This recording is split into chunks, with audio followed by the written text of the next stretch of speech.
Okay, this is the second example. I've already started it. X squared minus 10x plus 25 is similar to your problem 2. I need to multiply A and C and put it at the top. And then I need to put B, which is negative 10, not 10, but negative 10. What will multiply to 25 and also add to negative 10? What two numbers? Now, we know 5 and 5 is 25. And I know you guys are trying to figure out how to get negative 10. Remember, a negative times a negative is a positive. So they should both be negative.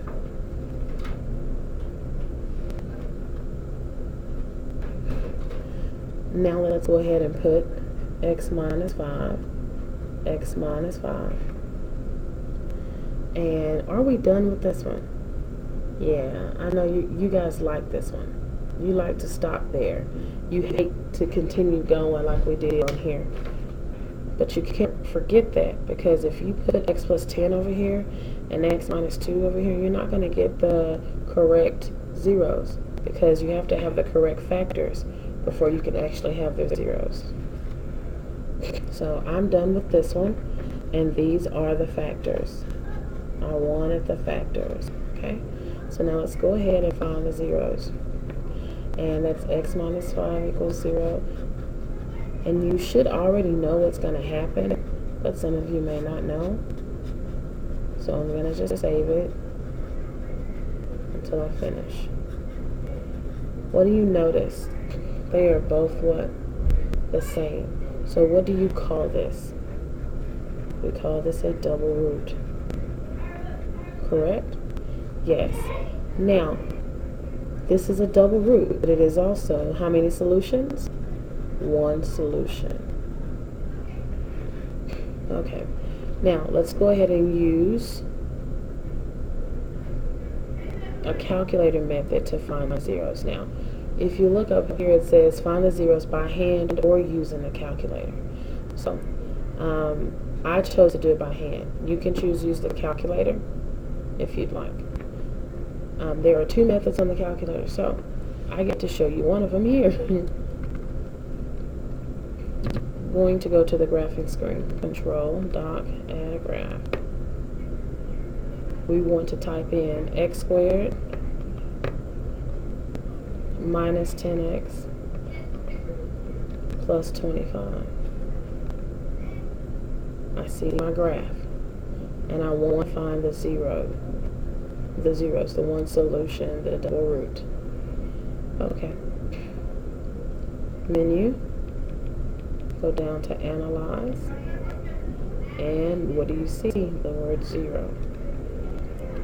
I want to come over to where the 0 is, click, drag, click, and there it is, 5, 0. Okay, so I use the method from the calculator showing me how to find, or giving me the 0. What do I want you to do in this section? I want you to draw the screens. I know, right? So we started off with f of x equals x, and then I typed this in, so it'll show me that. And then there's a blank x and y axis in the back, coordinate plane in the back. Now I'm going to come and do the next screen. What happened? I pressed enter, and it graphed it, correct? Yes, it did. Alright. So then what was after that? Well, we went to menu. Okay, and in the menu, I went to 6, and 6 was analyze. After we went to analyze the graph, where did we go? We went to 0, and it was number 1. And after I highlighted 0, what happened? Sorry guys, bell is ringing for lunch.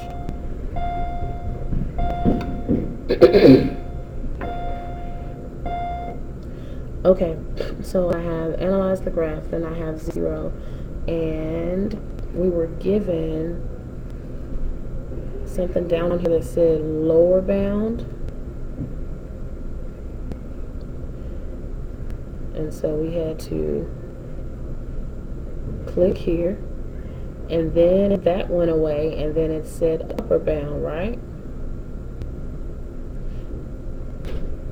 Right, and then you clicked and you shaded, and then it gave us this one dot in the middle, and it said that this dot was 50.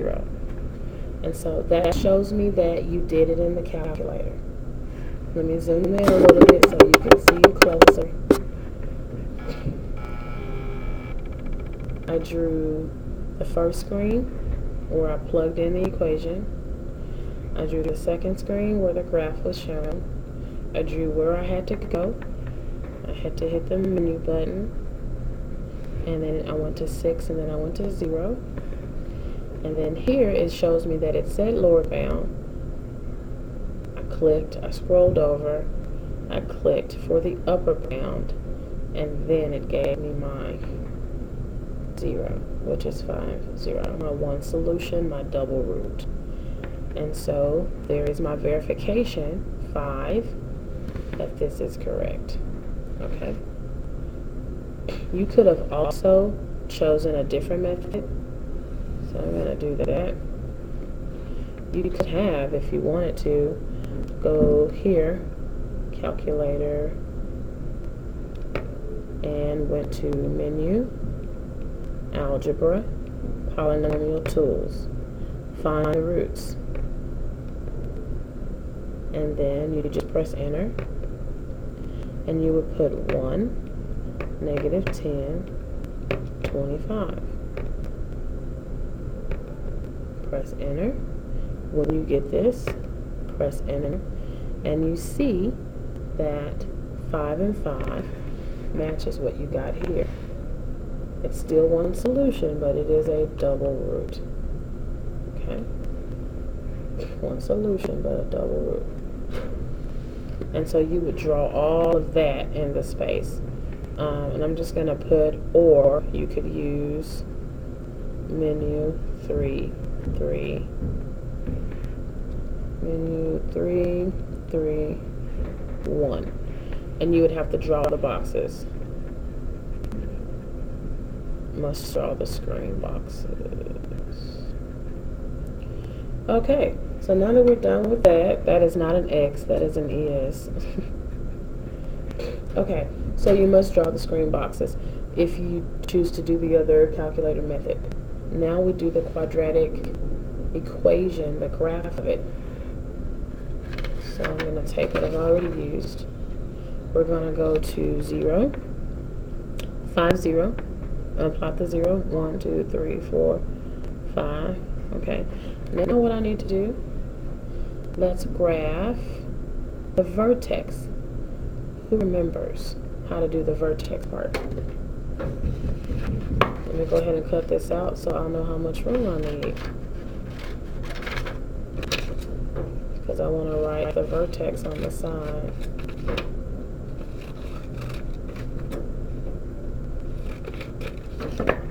Okay, here we go.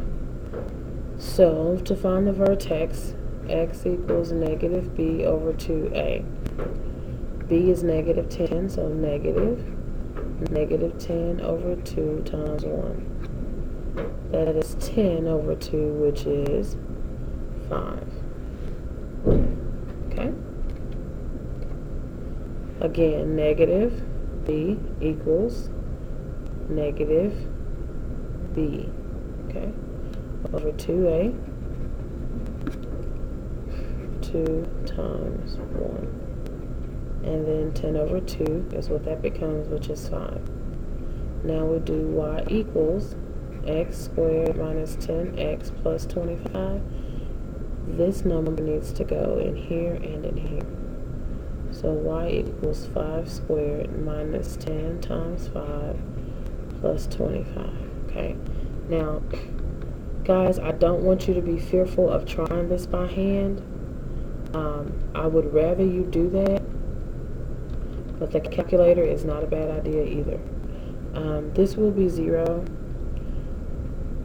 This is 25 minus 50 plus 25, which is going to be 0. Okay, now we take these two, which is 5, 0. And that is the double root. Remember, we went over that in class.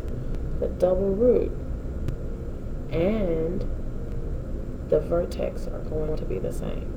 So I'm done with that. You could have also shown me that you did this on the calculator. You could have went Control Doc. Let's go to the graphing screen.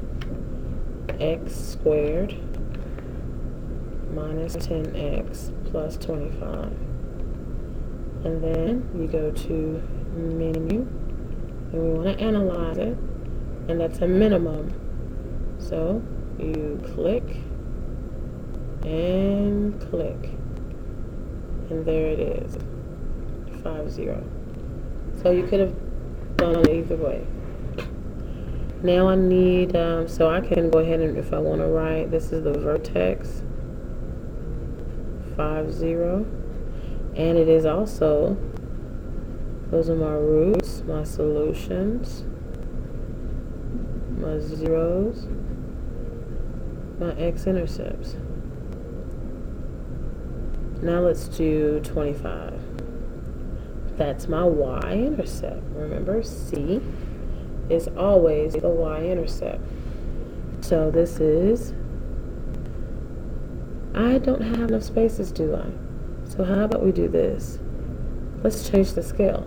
5, instead of 1, 2, 3, 4, 5, let's do 5, 10, 15, 20, 25, and I can make that my y-intercept. And let me go ahead and label that y-intercept. It's a little shortcut. Okay, the axis of symmetry we know will always go through the vertex.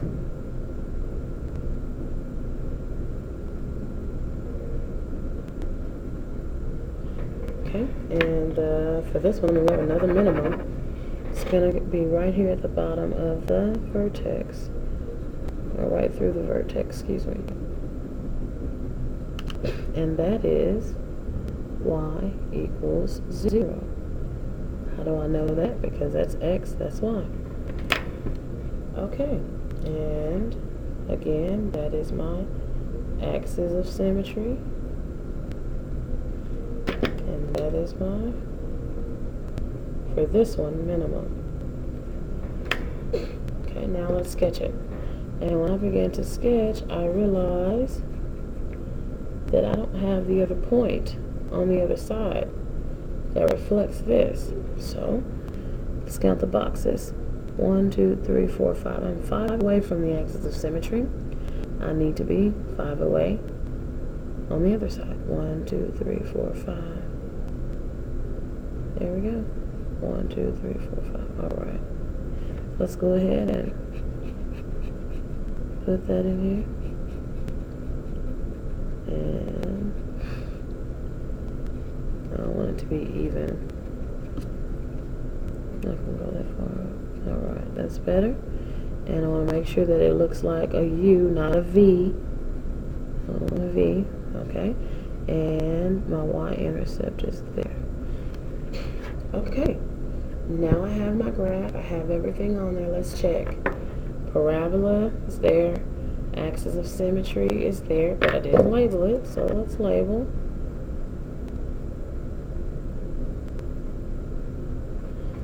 My minimum. I didn't write the word minimum, did I?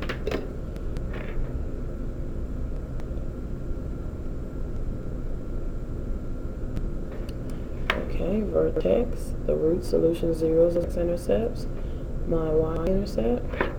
Alright, and you will glue that down. I actually want to write the word vertex over here.